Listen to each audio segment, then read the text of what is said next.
Assalamu alaikum wa rahmatullahi wa barakatuh, and welcome to iTREND on ITV. I'm your host, Zaheerah Bham Ismail. Eid Mubarak to all those that celebrated. We trust you and your family had a truly blessed and safe Eid. In our studio today is Ricardo and Alistair from Green Hive Vertical Gardening. Something that is in keeping with our previous discussions on going green, making sure that we put our carbon footprint a little less than it should be and contributing to the environment. Welcome to the studio. Thank you very much. Thank you so much for having us. Tell us a little bit about what Green Hive Vertical Gardening is about. So Green Hive, we specialize in living walls for homes and office spaces, in vertical farming for small outdoor patios, and all the way to large-scale vertical farm developments. But when people hear about vertical farming, it sounds like it's just all out there. Yeah. Break it down for us in terms of what does it mean for the individual sitting at home who decides they want to find a new way to do their gardening or a new way to plant things around their home? Absolutely. Well, it's about bringing a new system into place where people can actually get a food secure device in their home or just outside a kitchen wall where you have access to growing really good healthy food. And you can manage the environment, so it becomes a lot simpler for people to get into gardening and to go green, as you said. For both of you, how did you get involved in this? What made you decide, I know this is a relatively new company, but what made you decide that this is what you wanted to do? So I think Alistair and I have a long history. We met a couple of years ago in farming and building and just in community development, and just year by year have always progressed to innovating new things in South Africa and searching out problems that can be solved. Why the need, or why did you feel that it was important for you to go this route rather than any other route? Because farming has so many options. We read up about it all the time. Why decide on this specific route? So this is an applicable technology, we feel. It's something that can make a big impact. It's certainly something that is new to our country. People around the world have been doing it for quite a while now. Yeah. Overseas, Europe, the East, they really get into it because they understand what it can do for carbon sequestering and actually, providing living environments for people. We focus on food, as Ricardo said. Our permaculture and farming background really wants us to get good quality food for people, and for people to learn how to do that, to kind of reconnect with plants and with nature. It's very important. You mentioned that it's taken off all across the world, and the one thing that we notice is everywhere else the weather is not as good as we have down here in sunny South Africa. Exactly. So many people would say to you, but what difference would it make for us here, whereas everywhere else people need things like this because of climate changes, because of severe weather conditions, and here in South Africa we're blessed with very moderate weather. Yes. But we're still definitely bearing the consequences of global warming, especially in our major cities. So this is where we're really focusing as urban developments continue every day. We're looking to green them and cool city streets instead of having city heating, and really insulating buildings and making better environments for people to live in the city. So how does this actually work? I mean, what is the difference between what you're doing and hydroponic farming? All right, so we use a similar system in terms of the irrigation, but what stands this system apart at the moment is that we still grow in soil. So as you mentioned, growing good, healthy organic soil grows good plants. So by growing in that soil in containers that are very modular and easy to hang on a wall or put on a freestanding system, you really get the opportunity to get the best of both. So the water saving is really immense, and as we mentioned, you can control the environment really well. So if it's outdoors, under us, a bit of shade cloth will really give it the protection it needs. We do get beautiful sun, as you mentioned. So these systems also have the ability to plug into solar options, where we're talking about greening rooftops, solar passive design, as Ricardo mentioned, and basically a full suite of solutions that people can get off-grid or at least start getting there. So for people who are sitting at home who are saying, you know what, I needed something for my garden, or people in Johannesburg who barely have gardens anymore because so many people are living in high-rise buildings, does this end up still being effective for them? Very effective for them in terms of cost saving, buying your own veggies in store. You could be growing 100 veggies in a square meter on your wall outside of your patio, and That's easily fantastic. installed by yourself with 2 tools over a weekend. You can do it as a family project and really just become sustainable bit by bit and food secure. You're making it sound very simple and very easy, although it sounds like it's all out there. You're saying you can literally just put it up yourself. Yes, really, you can, with a drill, you drill it into the wall, you drill the aluminium rails into the wall, hang on the pots and install the irrigation system as easy as that. And that's it. That's it. That's it. And we can start growing our own food. Yes. Absolutely. Please explain to me why this has not been done throughout the whole of South Africa or everywhere through Africa. I think in South Africa, like on a few levels, we're just still catching up to other countries in terms of sustainability and greening, and actually in terms of becoming sustainable farmers ourselves and becoming food secure as individuals. So a little bit of time and some education, and people really see the benefits is what we're starting to notice. I think that's, for me, quite an immense thing, because very often many of us are involved in charity work out into the rural areas, and this here is actually giving a system where people can make their own food, sell their own food, and making them sustainable. Exactly, and run micro enterprises that actually build communities and really do good.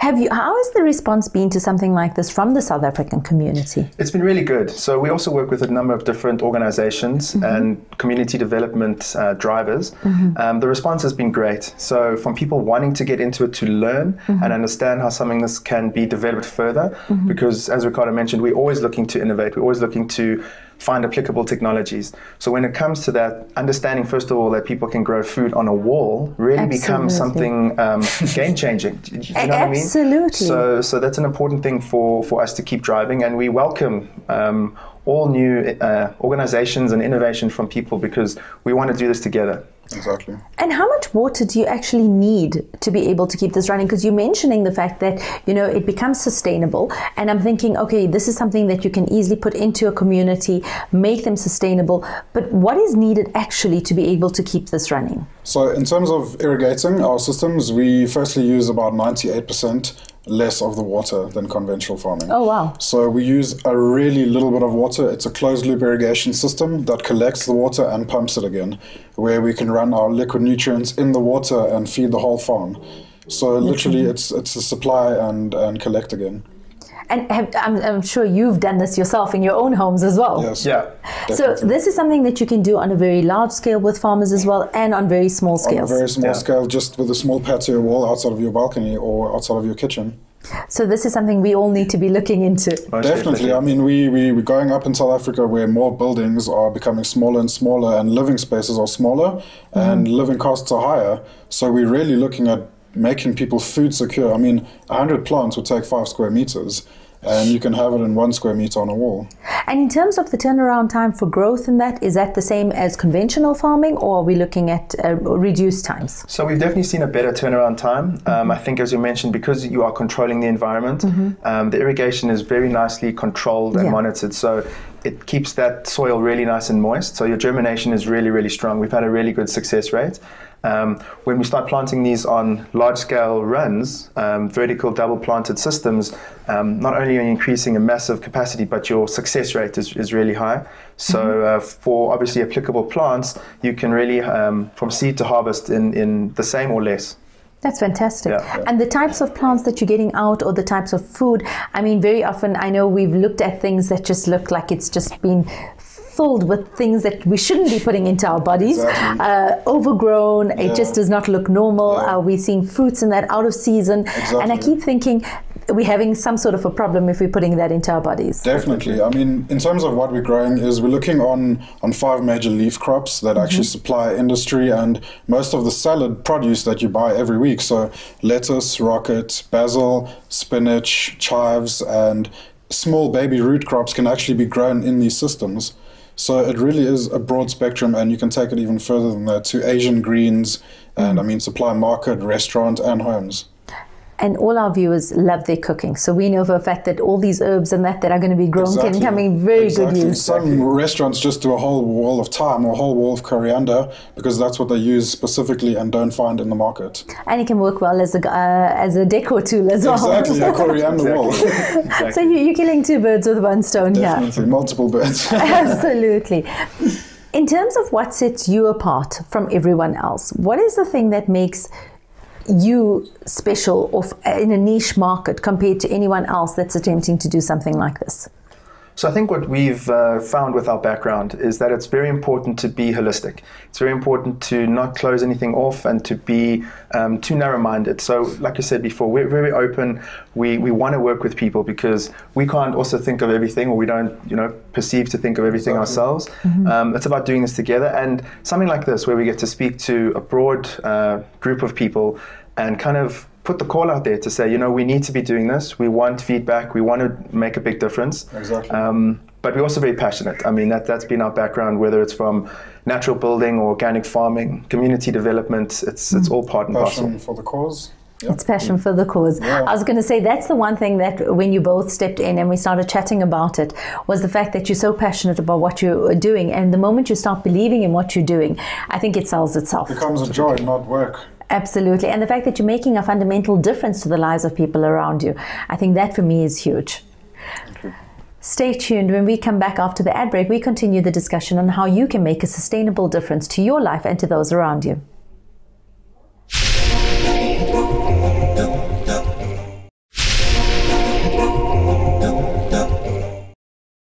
Assalamu alaikum and welcome back to the studio. We're talking everything about vertical gardening, how to go green and how to make a sustainable difference. Ricardo and Alistair, we've been chatting a little bit about how this makes a difference in our environments, and we spoke about doing it in our flats, in our apartments, things that we can put up on the wall. You mentioned there's a DIY concept, but this is also something for bigger farms. Yeah. So how much can we expand on this? So you can, like I say, you can expand from greening your small balcony to your home garden, to having small-scale localized farms, to actually large-scale farm producers. It is modular from 1 meter to hundreds of meters. And obviously this is a proudly South African-based product. South African, locally which we absolutely love. And all made from recycled plastic. That's even better. Yeah. So you're reducing our carbon footprint all the way. Exactly. I think for me, when you say it's a proudly South African thing, that's huge, because then we're actually taking something that's made here, we're supporting local empowerment and employment, and we're building up on that. Definitely. When you talk about it being done in our gardens at home, how much access, if I've got a normal garden, is this something that can just easily be adapted into the garden to make it a little bit more green friendly? Definitely, you could, if you have, so we look at wall spaces, always going vertical. We can either have little freestanding units that you can actually just stand on wheels out of the side of your kitchen. And it's self-irrigated, it literally grows, and you just come outside and harvest. I like that. Sounds easy enough. You can actually just have a small patio wall outside your wall and just drill the rails into it and hang the pots on very easily. Perfect. And this, obviously, we mentioned earlier about growing food, but this can also grow plants and things like that as well, because I'm thinking certain patio areas, people can put up beautiful plants in that system and make it just a beautiful area to be in. Absolutely. So this system has been widely used for ornamental design, interior design. We did touch before on something called carbon sequestering, which is utilizing the right plants to actually absorb the carbon dioxide and toxins in the environment and produce really good oxygen. So one of the proposals that we've been looking at is doing something along the lines of along the major roads or highways to put up systems like this that can actually absorb that toxic emission. We also look at doing medicinal and things like that within the home, or say any natural environment like community wellness centers, things like that, where people can grow plants that have a real benefit and immediate source of some kind of... A pharmacy on your wall. You could have a pharmacy full of natural healing plants. Absolutely. Yeah. So how is your advice when people give you a call also saying to you, these are the type of things you'll be able to grow in your environment? Definitely. This is because, I mean, people like me who have no green fingers are probably bound to kill everything that we put in there. So in terms of how an inquiry comes in, we would go on a site visit to the site, the home or the complex development, and actually do everything from scratch, the design with you, measure all of the walls, we do planting design and choice with you, and then we'll quote you. Fantastic.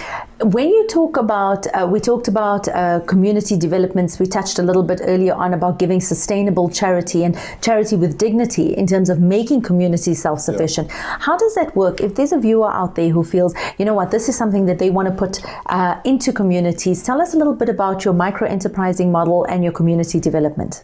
So basically, anyone can get in touch with us directly from GreenHive. We then also work with a number of partners, one of them being the Healing Africa Foundation, which mandate is community development and enterprise solutions. So providing an income is a very important thing. People often say money doesn't grow on trees, and we beg to differ. You actually made it grow on trees. Because when done right, you can actually earn yourself a decent income and start to build some kind of sustainable workflow for yourself. So we also want to promote developing local markets and places where people can actually provide this produce. So creating a value chain is very important. There's a number of amazing organizations doing amazing things, and we have got a really good network. So anyone, get in touch with us, and we'd really like to engage further, because it's a really important thing to do. But what if somebody is sitting in the middle of KwaZulu-Natal and you're based in Johannesburg? How easy is it for them to access the products that you have or what you're offering? Very easily. Firstly, we could design over lines online together, or we could fly out and actually inspect the site if it was worth it. And really, the products are all flat packed and ready to be shipped to your door in 5 days. So you've really made DIY very, very easy for us. So, and they come with installation manuals, so everything is very DIY. We're living in not just a country, but in a continent that's plagued with food scarcity, with poverty, with a lot of shortage as well.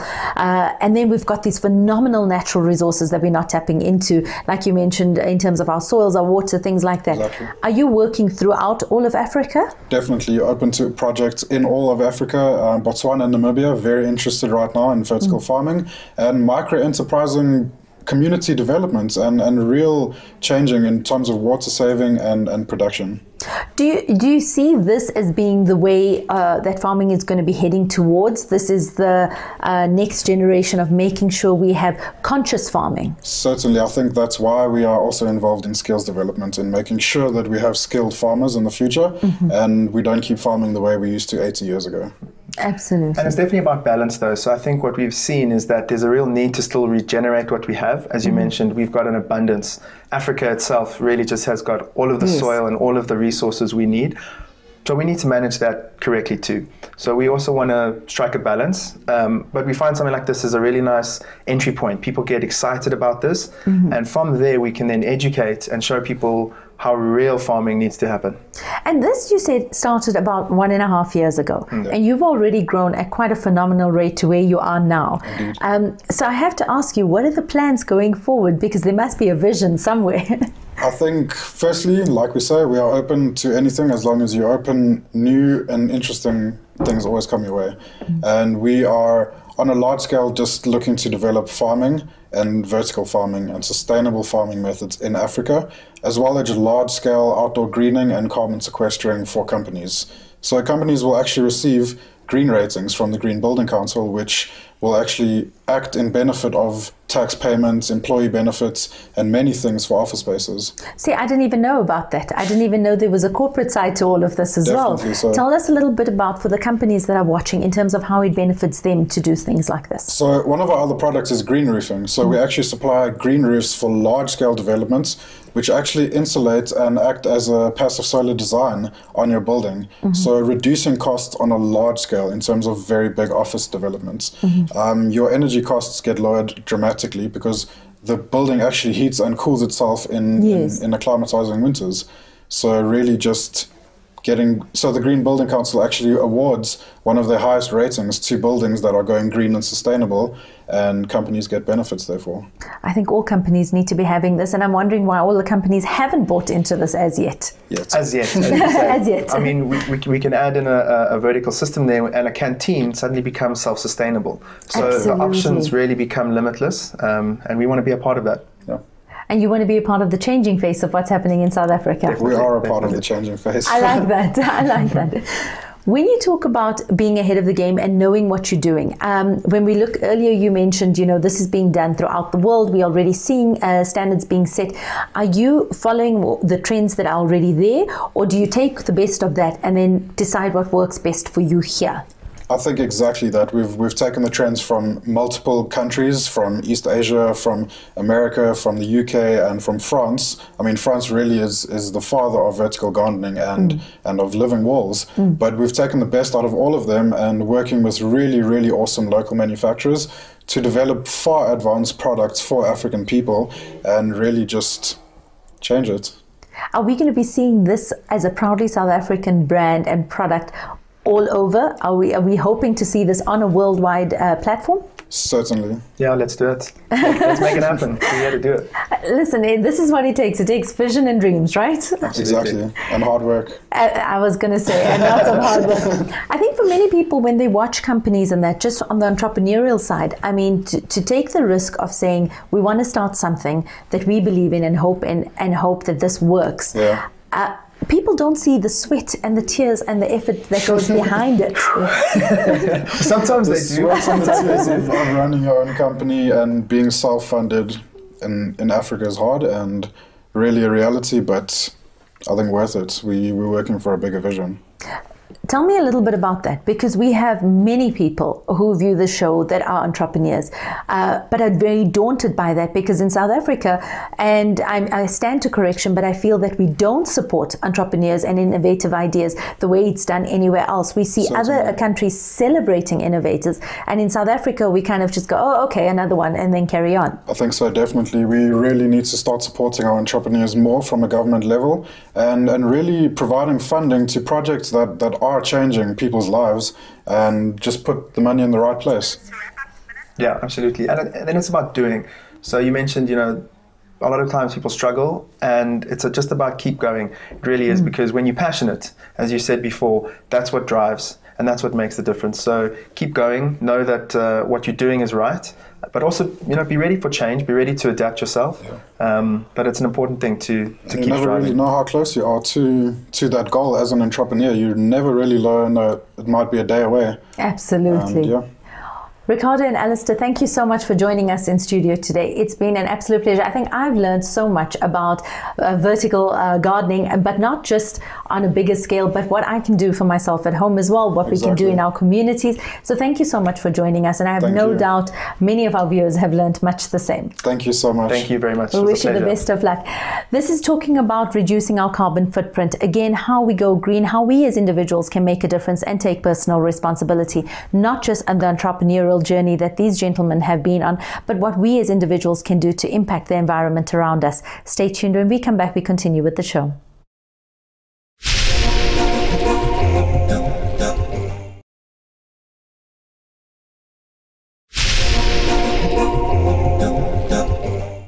Assalamu alaikum and welcome back to the show. From talking about reducing our carbon footprint, we're talking about things that are a little bit more personal and at home, but something that we've been seeing all over Instagram and social media, from pictures to things that drive us completely crazy. The topic of discussion today is weight loss. And in our studio today, we have Dr. Bibi Aisha Baba and Dr. Chantal Abbas. Welcome to the studio. Thank you very much. Thanks.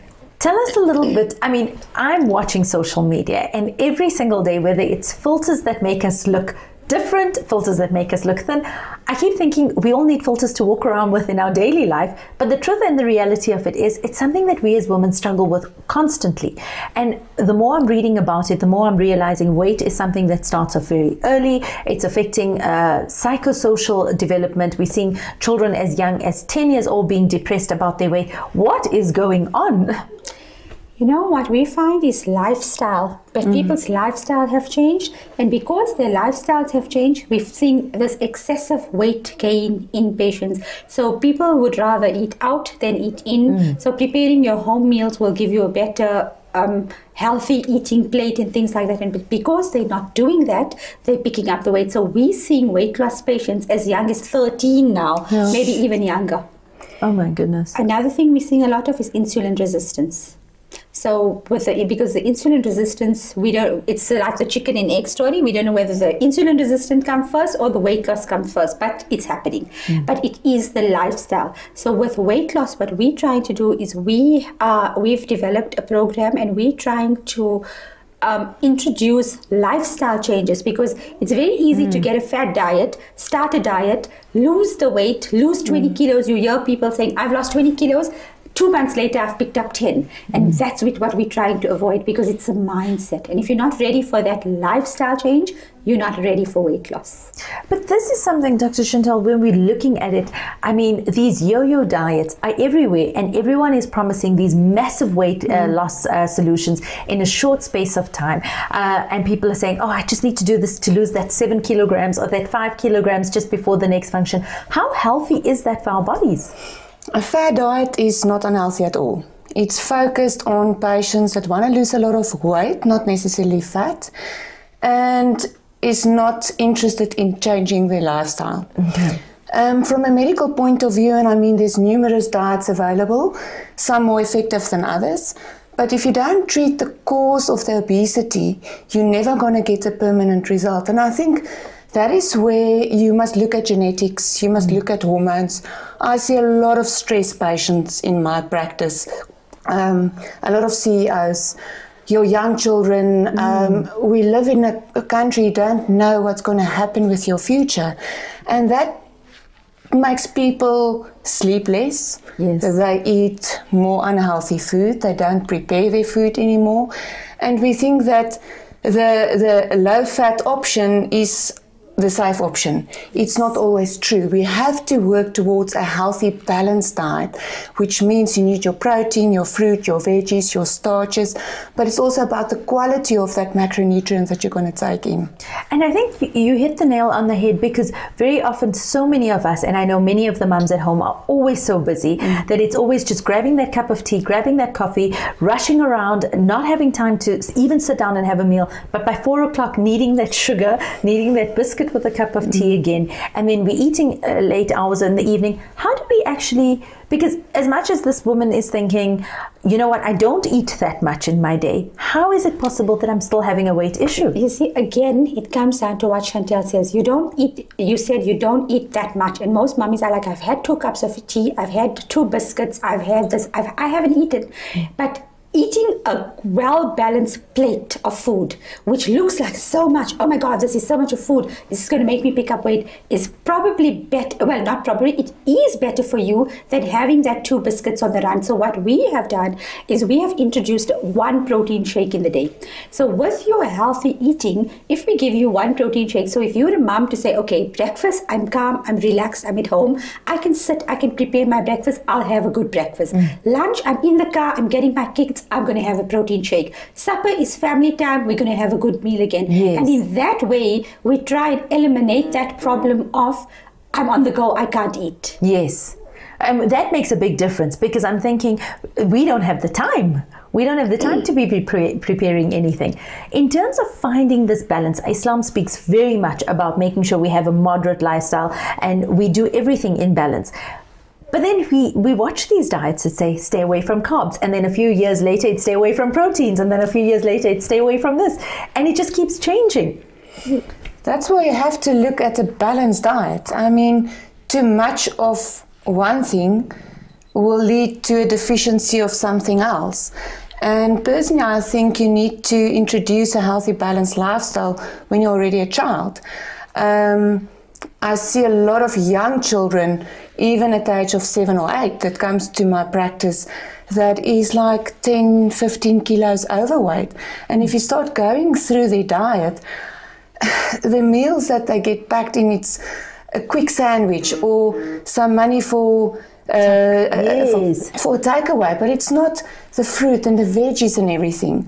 So it is difficult, and you say it's a lot of women, but I see a lot of men as well. Actually, you're right. Your family needs to adopt that healthy lifestyle. If you want to train, you can't just train for one event. You need to continue training to keep your fitness, and it's the same with your weight. Being overweight is just another symptom of something else going on in your body. Inflammation, insomnia, insulin resistance. You can, there's so many symptoms that tells your body, I'm not healthy.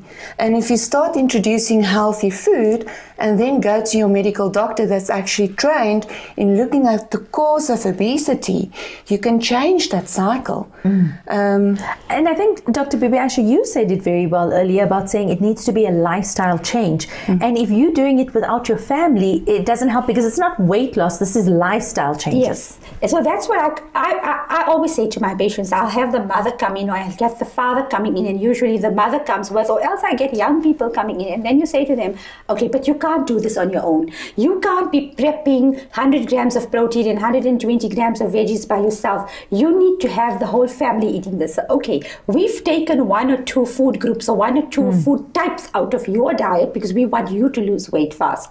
But your family doesn't need to lose weight fast. So then I will sit with the family and I will then teach the family, okay, so a person X is having this, the rest of the family is going to have this, plus this, and this. Yes. And in that way, we even change lunch boxes. So, you know, we talk of the healthy plate. The healthy plate should have all 5 of your fruit groups in. So every mother should know what a healthy food plate is or what a healthy lunch is. And in that way, she has to pack her school lunches.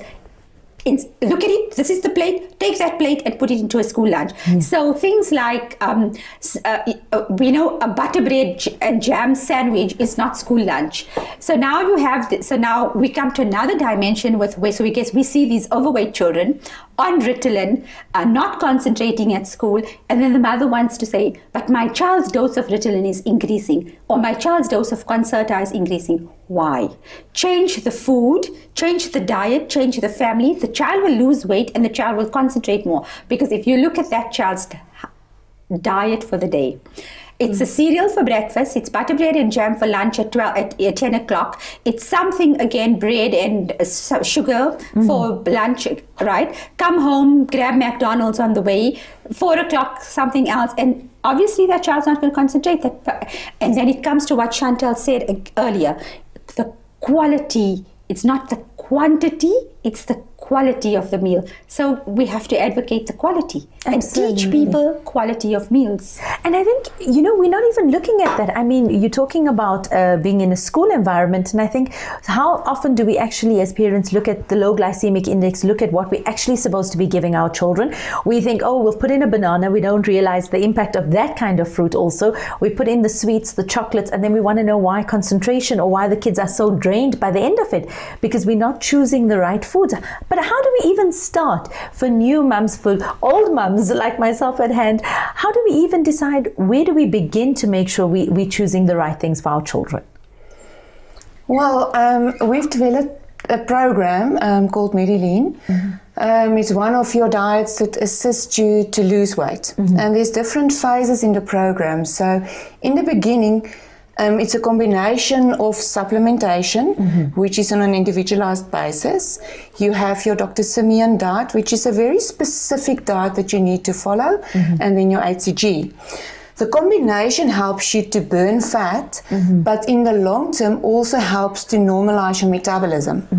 Now you've lost the weight, and then you get to the most important part of the program, your maintenance. Yes. So we recommend that we monitor our patients for at least a year afterwards.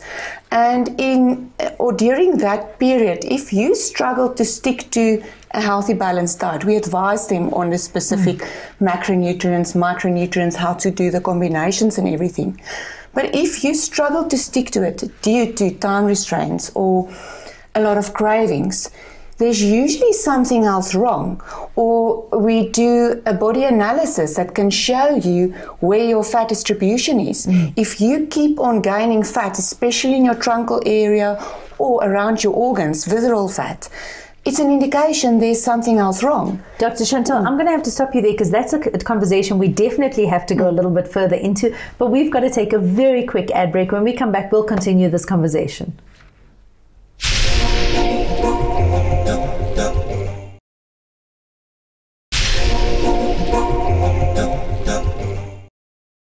Welcome back. Assalamu alaikum wa rahmatullahi wa barakatuh. We're discussing weight issues and weight programs, lifestyle changes with Dr. Bibi Aisha and Dr. Chantal. Dr. Chantal, before the ad break, you were talking about going back to the source of the problem and looking for the core problems. And we're speaking about where we carry our fat, the visceral fat and the tummy fat. Tell us a little bit more about that. Well, if you look at the distribution of fat, certain hormonal imbalances will make you gain fat at specific areas. Now, when you were 20 years young, you overindulged over a weekend. Monday to Friday, you just ate a little bit less, and all of a sudden you've lost the weight. As we age, the fat distribution becomes more prominent around your belly. And I mean, even though we don't like cellulite and big bumps, it's not going to kill you. Yes. The fat around your organs and the fat in your truncal area will cause hypertension, high cholesterol, insulin resistance, cortisol that's in excess, and cortisol causes inflammation. And it's part of the aging process. We can't prevent aging. It's going to happen. We're going to have to die at some point in life, unfortunately. But we want a good quality of life until the day that we get there. So during your maintenance period, if you start gaining fat in spite of eating healthily, it's a good indicator for your medical doctor to send you for specific tests. And for example, if you've got an underactive thyroid and it's never been treated, now we pick it up, we start treating your thyroid, and you'll be able to maintain your weight because we're addressing the chronic problem, the medical condition, as well as eating a healthy, balanced diet. And that combination will give you a better quality of life for the rest of your life. Absolutely. What I love about this is the fact that it's not just something that you're taking off the shelf and saying, here's one remedy that works for everyone. It's very hands-on, and you're saying you're actually looking at each person and saying, this is why you may have an extra problem, this is what may be triggering yours, and everything is individualized. And everything's individualized. And you know, I don't know, Chantel, in your practice, but I find in my practice that a person has actually been around. So they've done lots of diets before they reach me. So in that way, I already know, okay, there is something, there's an underlying problem here. So we do a workup before we dish out a diet, because we have to know what's the correct diet. So we've got a formula that we use, but we've got other methods also that we use, and like we tailor make the diet per patient. And that's the most important thing, because you may have an insulin problem and a thyroid problem, and I may have nothing. But I've done so many other diets that my metabolic rate is completely terrible, and that's where we bring the in-body in, where we have to do a body analysis. So we will not start you on a diet if we've not done a body analysis. So we want to know what your body is doing, what's happening in there, because we need to fix it first before we can start making you lose weight.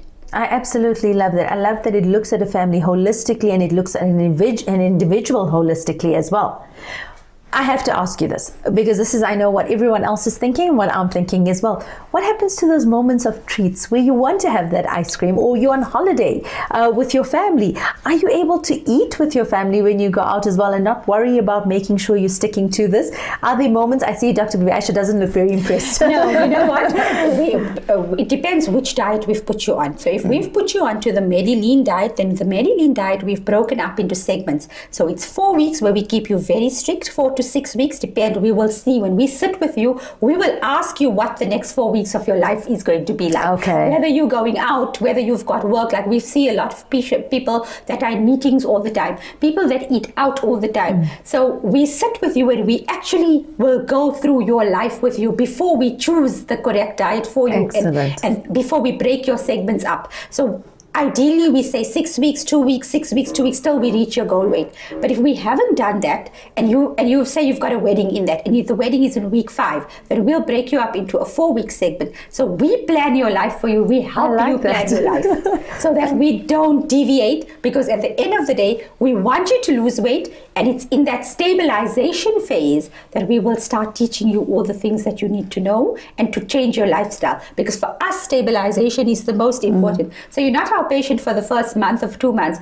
You're our patient for a year and 2 months. I love that. And I'm also assuming that by that point, you've also reached a mindset where this is what you want to do for your own body, and this is the taste buds have changed, and you already have changed your lifestyle, because this adapts to a lifestyle. This adapts to lifestyle. And Chantel and I were just talking about before we walked in about motivation and drive. And we said, you know, when a patient comes in and that patient just doesn't have the motivation and drive of being able to stick to the portions, being able to stick to the diet, then there's definitely an underlying psychological problem. And that's when we start looking for depression and things like that, because clearly that those symptoms are not manifesting in life. The person's not coming out with active symptoms of depression, but there is an underlying one there, because drive is what drives people, and you need to know. And if you can't do a simple weight loss program, then there is an underlying problem. So we're not just wanting you to lose weight, we want your lifestyle to be changed. We want you to be healthy. I love that. And you need to get that, you need to love your body again. You need to have a good relationship with food. It mustn't be just something that you put in I mean, you must enjoy your food. Otherwise, satisfaction is just not a full stomach. You need to enjoy your food.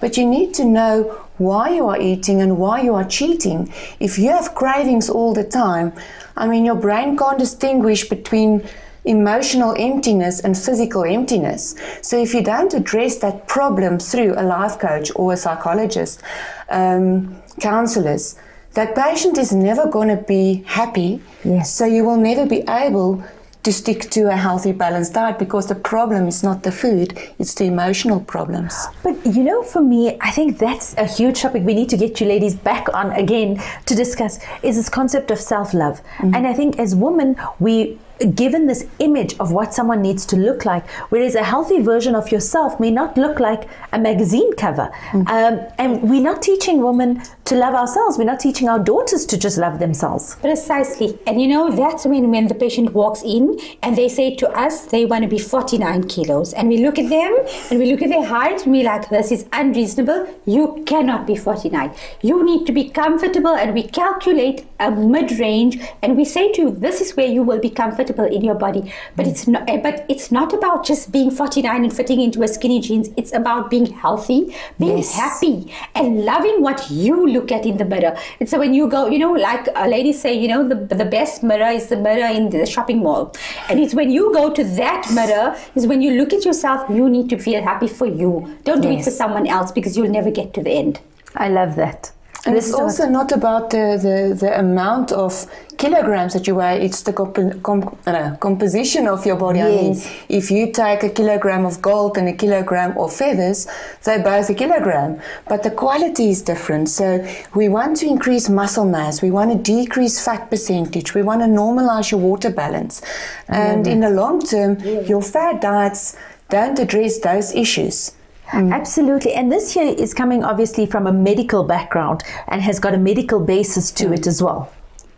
Yes, definitely. Like I always, and we always talk about this, you know, where we say to a patient, they want to go and they want to buy this diet and they want to buy this diet, and they don't necessarily have to come and see us. And I say to them, if your diet that you're purchasing has got all your food groups in it, then it's fine. Go ahead and do it. But if it's cut out a food group and made you eat one food group in excess, then it's not the right diet. Please walk away from it. Because that's always the worry. That's always the concern. Because like we mentioned earlier, everything changes. One year it's carbs, one year it's no carbs, then it's proteins and it's no proteins. So I love the fact that this includes everything. Exactly. And you need, and that's what lifestyle change is about. Like, you shouldn't be having excess oil, you shouldn't be having excess carbs, you should have it in a balance. That's it. So as long as your balance is maintained, you are good. And Dr. Chantal, you mentioned earlier as well about the fact that we have this misrepresentation that anything low fat is better for us. We go into the shopping malls, we'll buy all the yogurts, whatever it is, as long as it says low fat or no fat, we think that's the healthier option and we put that into our trolleys. Well, if you look at taste, the only things that can make something tasty, it's either sugar or fat.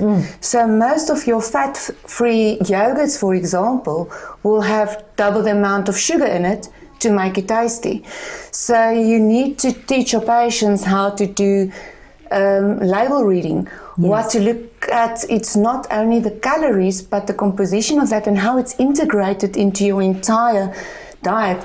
You asked earlier on if somebody cheats. I mean, life happens. It's not as if you're always going to be a saint. Yes. But you need to know what to do when you've cheated, how to correct it, and not getting into the cycle of skipping meals and only looking at amount of calories. If I eat one chocolate a day, it's the calories for the day, but it's not good quality calories.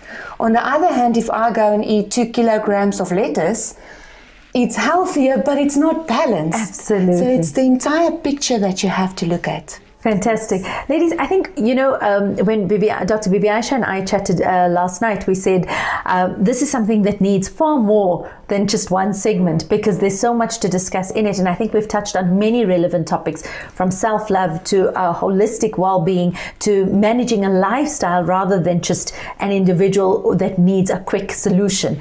Thank you so much for joining us on air. I love chatting to both of you, and I have no doubt we'll see you back in studio very soon. Thank you so much, Zaheerah. Thank you. It was a pleasure to be here.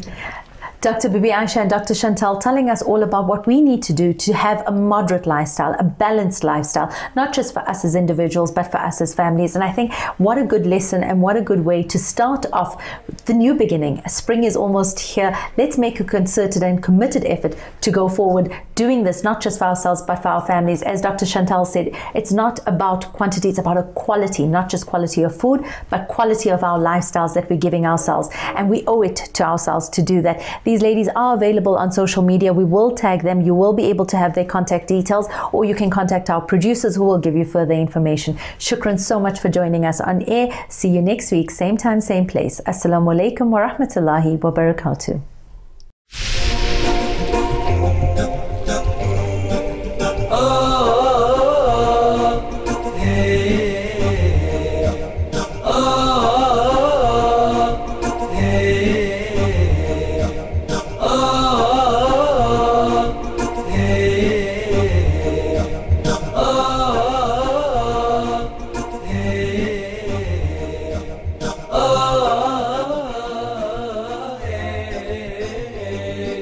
من زينة الإيمان